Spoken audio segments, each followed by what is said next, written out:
तिरुद्ध संहिता के चतुर्थ कुमार खंड में 17वां अध्याय। पुत्र के वध से कुपित जगदम्बा का अनेक शक्तियों को उत्पन्न करना और उनके द्वारा प्रलय मचाया जाना। देवताओं और ऋषियों का स्तवन द्वारा पार्वती को प्रसन्न करना। शिवजी के आज्ञा अनुसार हाथी का सर लाया जाना और उसे गणेश जी के धड़ से जोड़कर उन्हें जीवित करना। नारद जी बोले, हे ब्राह्मण, हे महाप्राज्ञ, अब आप मुझे बताइए कि संपूर्ण समाचार सुन लेने पर महादेवी ने क्या किया, उसे ठीक ठीक सुनना चाहता हूँ। ब्रह्मा जी बोले, हे मुनिश्रेष्ठ, उसके बाद जगदम्बा का जो चरित्र हुआ उसे अब मैं संपूर्ण रूप से कह रहा हूँ, सुनिए।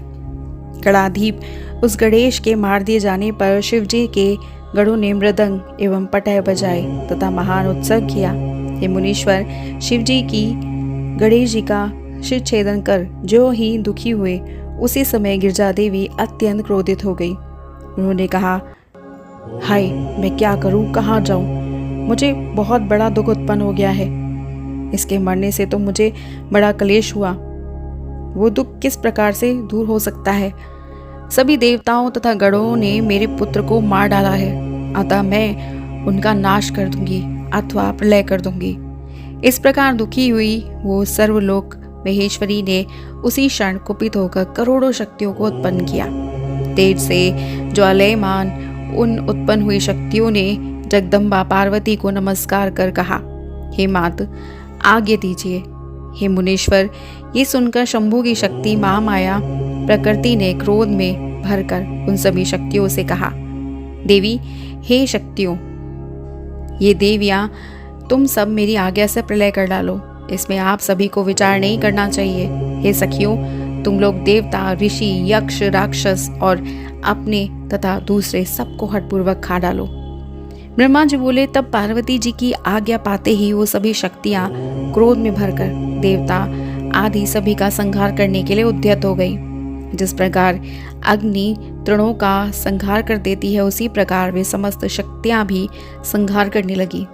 शिव के गणाधीप विष्णु, ब्रह्मा, शंकर, इंद्र, यक्षराज, स्कंद अथवा सूर्य आदि का वे निरंतर संहार करने लगी। जहाँ जहाँ दृष्टि जाती वहाँ वहाँ केवल शक्तियाँ ही दिखाई पड़ती थी। उस समय कराली, कुब्जका, खंजा, लमशीर्षा आदि अनेक शक्तियाँ देवताओं के हाथ से पकड़कर मुख में डालने लगी।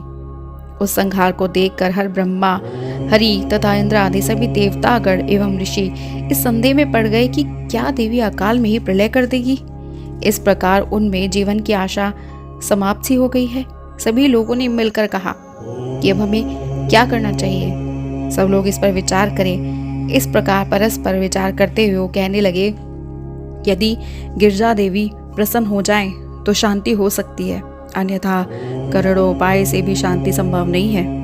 अनेक प्रकार की लीलाएं करने में प्रवीण शिवजी भी सबको मोहित करते हुए लौकिक गति का आश्रय लेकर दुख में पड़ गए। किंतु सभी देवताओं की कमर उस समय टूट गई जब पार्वती के पास जाने का प्रश्न उठा।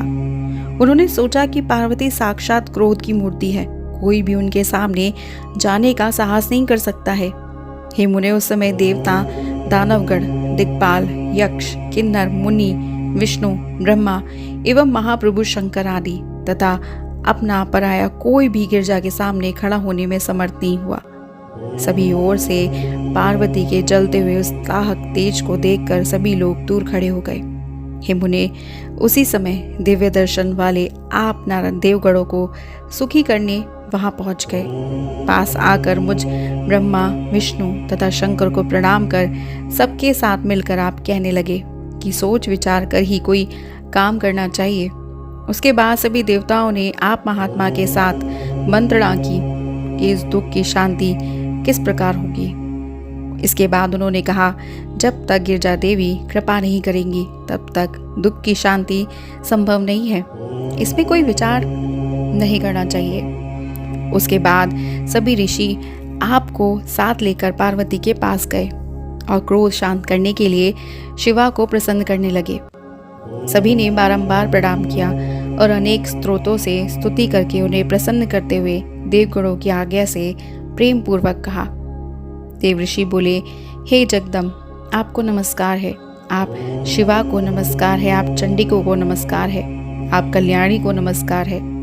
हे अम्ब, आप ही आदि शक्ति है, आप ही सर्वदा सृष्टि करने वाली, पालन करने वाली तथा प्रलय करने वाली शक्ति है।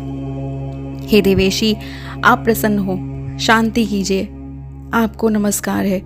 हे देवी, आपके क्रोध से सारा त्रिलोक्य विकल हो रहा है।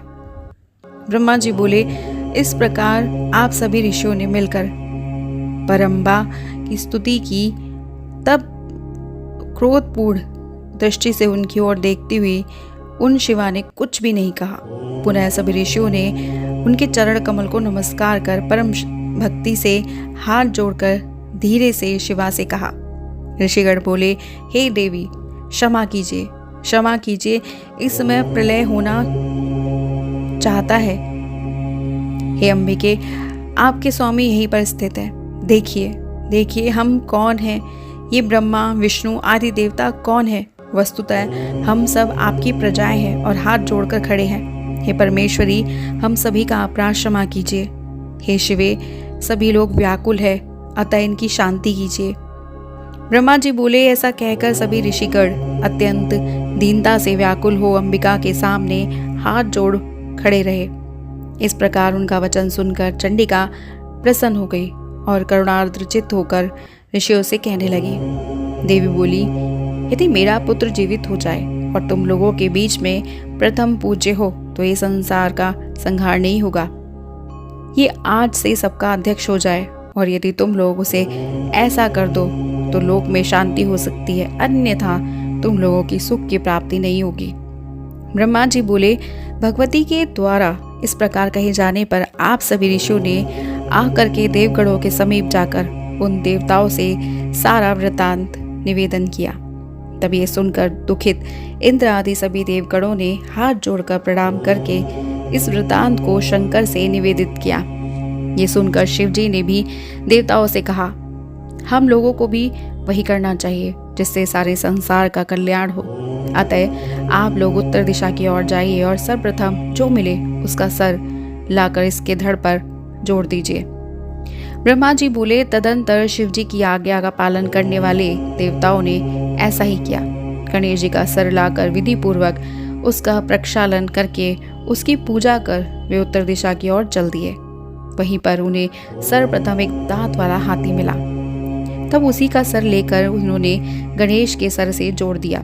सर जोड़कर सभी देवताओं ने ब्रह्मा विष्णु तथा शंकर को प्रणाम करके ये वचन कहा, आपने जैसा कहा था वैसा हमने किया। अब इसके बाद जो कार्य शेष हो उसे आपको करना चाहिए।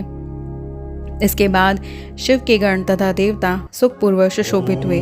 पुनः शिव जी ने जैसा कहा वैसा ही उन लोगों ने पालन किया। तब ब्रह्मा विष्णु आदि देवगण अपने प्रभु निर्गुण ब्रह्मा ईश्वर शिव को प्रणाम करके उनसे बोले, जिस प्रकार हम लोग महात्मा लोग आपके तेज से उत्पन्न हुए हैं, उसी प्रकार आपका तेज वेद मंत्रों के प्रभाव से इस शरीर में भी प्रकट हो जाए। इस प्रकार उन लोगों ने शिव जी का स्मरण करके मंत्र के द्वारा अभिमंत्रित उत्तम जल को गणेश के सर पर छिड़क दिया।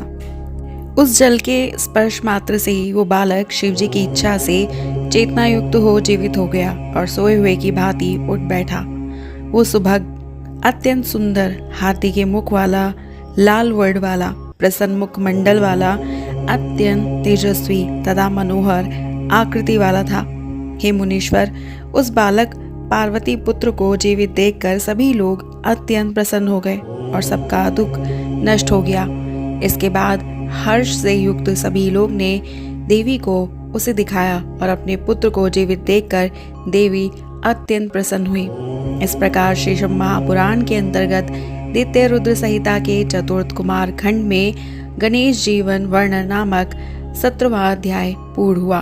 और हमारा अगला अध्याय है पार्वती द्वारा गणेश को वरदान, देवों द्वारा उन्हें अग्र पूज्य माना जाना, शिवजी द्वारा गणेश को सर्वाध्यक्ष पद प्रदान करना, गणेश चतुर्थी व्रत विधान तथा उसका महात्म्य, देवताओं का स्वलोक गमन नामक 18वां अध्याय। और इसे जानने के लिए सब्सक्राइब कीजिएगा हमारे YouTube channel voice of tales को और हमारी वीडियो को लाइक शेयर सब्सक्राइब करना मत भूलिएगा। हर हर महादेव।